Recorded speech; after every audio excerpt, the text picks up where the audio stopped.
Mga Spark, kamusta kayo? At ngayon pag-uusapan po ng apat na bagay na kapag ginawa mo, ay magtataka ka na lang kapag hindi ka pa hinabol ng lalaki.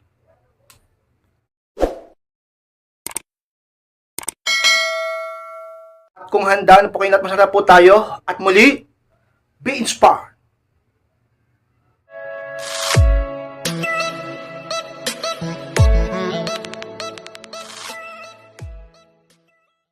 At ang unang bagay na kapag ginawa mo kayong spray, siguradong hahabulin ka ng isang lalakis. Kapag bigla kang nakipaghiwalay tapos no contact rule.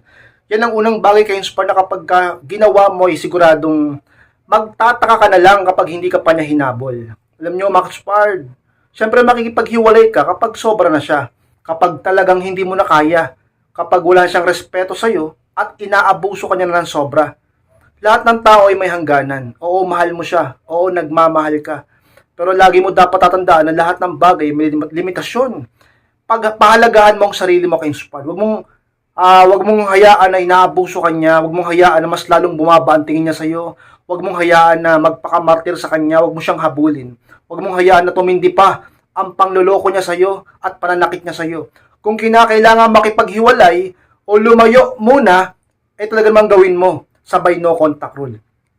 Alam nyo mga Spark, mga lalaki, kahit gano'n pa kataas ang pride niyan, kahit gano'n pa yan katapang, kahit gano'n pa yan katikas, kahit gano'n pa yan ka-inspired, sabihin nating kadaming alam o katalino o kadaming karanasan, kapag yan ay talaga namang iniwan mo sapagkat alam niya na siya naman ang may kasalanan kung bakit nakipaghiwalay ka sa kanya, tapos bigla kang nag-no contact rule, sigurado kayo na lalaking yan sa katagalan ay maghahabol sa'yo.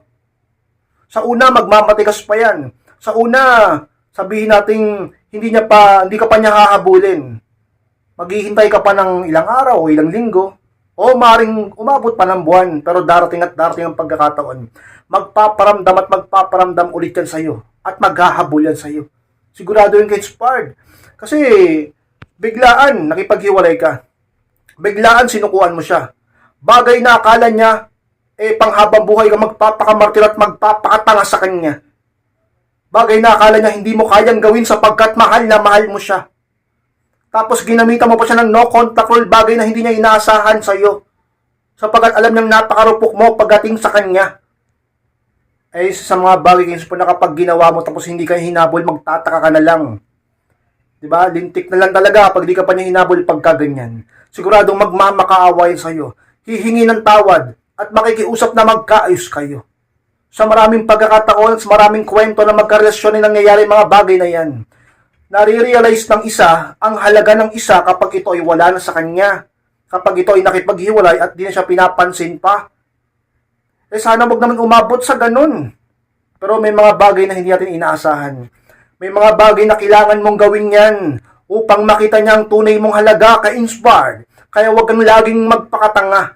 Huwag laging magpakarupok sapagkat hindi niya makikita ang tunay mong halaga at paulit-ulit lang siya sa pananakit sa iyo kapag hindi mo ginawa yan, kapag hindi mo siya turuan ng leksyon, kapag hindi ka niya na-miss at hindi niya na-realize ang halaga mo, makipaghiwalay kung kinakailangan o humingi ng space o lumayo at mag-no contact rule. Sigurado ka-inspired, ang lalaking yan ay matatauhan, bababa ang pride at mawawala ang kayabangan.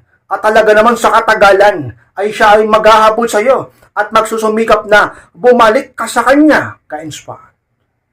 At ang palong bagay na kapag ginawa may magtataka ka na lang kapag hindi ka pa niya hinabol dito is kapag inaapi ka niya tapos bigla kang lalong nagpaganda, yung palawa, ka-inspire. Alam niyo mga ka-inspire, may mga babae dyan, baka isa ka na doon na nanonood sa akin ngayon, ay biglang inaapi-api na lang sapagkat dati ang ganda mo, dati ang sexy mo, tapos kaakit-akit ka pa. Dahilan kung bakit kanya niligawan, pinakasalan o minahal. Pero ngayon dahil sa napabayaan mong sarili mo, so kung ano man dahilan mo, talaga naman ang lalaking yan ay ginaganyan-ganyan ka na lang.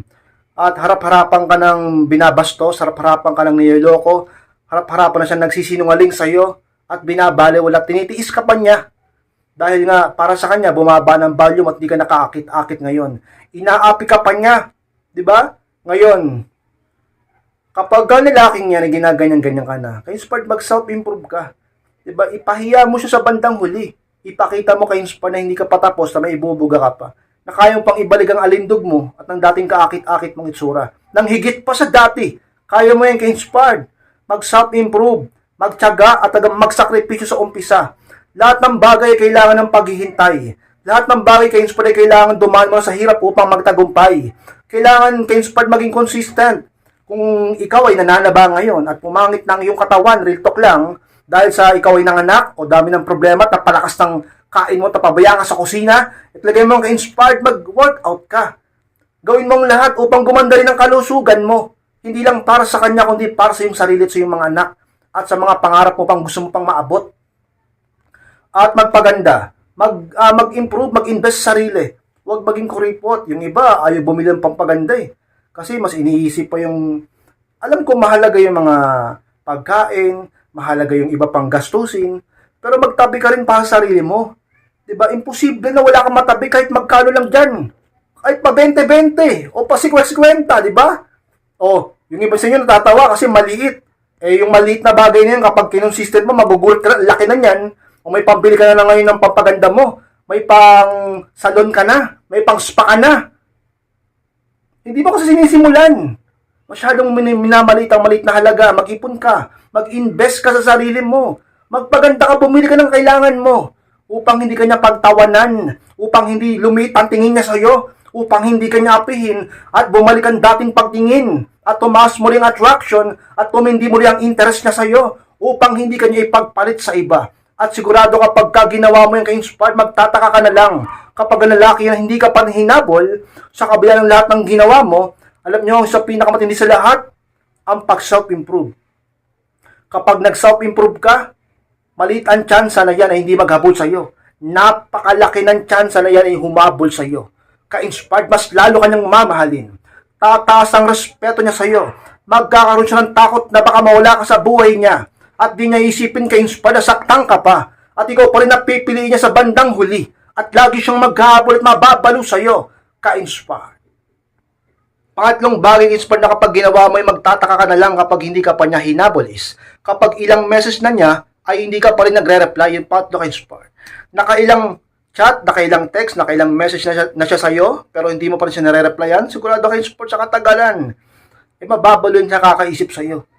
Ma-addict yan sa pag-alala sa'yo at laging mag-aabol yan sa'yo pagka ganyan ka. Lalo na kung meron siyang ginawang kasalanan sa'yo, meron siyang ginawang panloloko, panalilan sa'yo at bagay na nakasakit sa'yo. Ganun lang ba kadali ang lahat? Dapat turuan mo siya ng leksyon, dapat mahirapan mo siya, huwag kang easy to get. Dapat magpa-hard to get ka. Dapat suyuin ka niya, matuto kang magpasuyo, matuto kang magpa-miss, matuto kang magpa-hard to get ka-inspired, huwag kang marupok. Upang matuto siya. At talaga namang hindi ka niya maliitin sa susunod. Uulit na naman yan. Isipin niya, madali ka lang naman bulahin eh. Madali ka lang naman kuhanin eh. Madali naman kunin ng patampo-tampo ka lang sa umpisa eh. Baba ang tingin niya sa'yo. Easy to get lang ang tingin niya sa'yo. Kaya palagi ka niyang niloloko. Kaya naman ka-inspired ang gawin mo.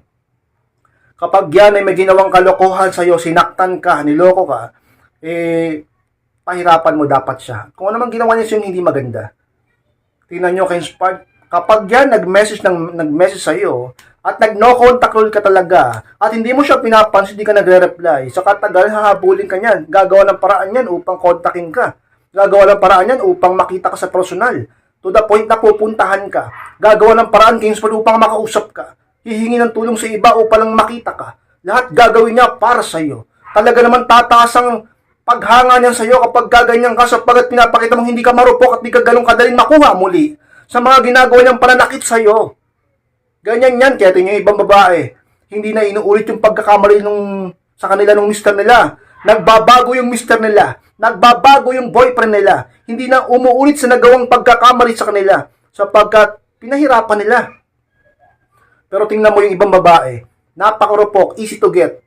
Tinarantado na sila, niloko na, at sinaktan na, ganun lang sila kadaling makuha ulit. Talaga naman, tingnan nyo, umulit na naman ulit. Sinaktan ka na naman, niloko ka na naman sapagkat marupok ka kasi. At ubod ka ng tanga. At talaga naman ka-inspired. Napaka-easy to get mo. Konting bola, konting bulong, konting himas, okay na kayo. Dapat matuto kang magpa-hard to get. Kapag sinaktan ka, mag-no contact rule kung kinakailangan. Lumayo kung kinakailangan. Upang paghirapan ka niya at maghabol sa'yo upang siya ay matutot. Hindi na muli umulit sa'yo. Hindi niya na ulit gawin yung kasalanan niya sa'yo. Matuto na siya at matakot na siya sa'yo. Ganyan yan ka-inspire. So sa mga bagay na kapag ginawa mo, siguradong maghahabol yung lalaki at magtataka ka na lang kapag di pa siya naghabol sa'yo. Sigurado kang mababalo yan sa kakaisip kakahanap sa'yo. Talaga namang ka-inspire sa pinakatotoo. Legit na bagay at diskarte upang lalaki mabalo sa'yo. Ka-inspire. Pang-apat na bagay ka-inspire na kapag ginawa mo, ay magtataka ka na lang kapag hindi pa siya naghabol sa'yo is kapag hindi siya nagpaparamdam tapos kinaya mo siya. Yung pang-apat ka-inspire.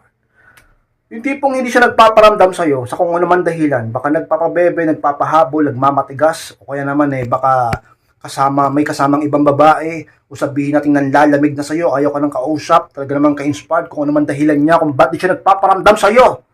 Gayahin mo siya, huwag ka na rin muna magparamdam sa kanya, upang doon magsimula na siya ay isipin ka, sapagkat siya ay magtataka sa'yo sa mga bagay ng sikreto upang makuha mong pansin ng tao ay curiosity.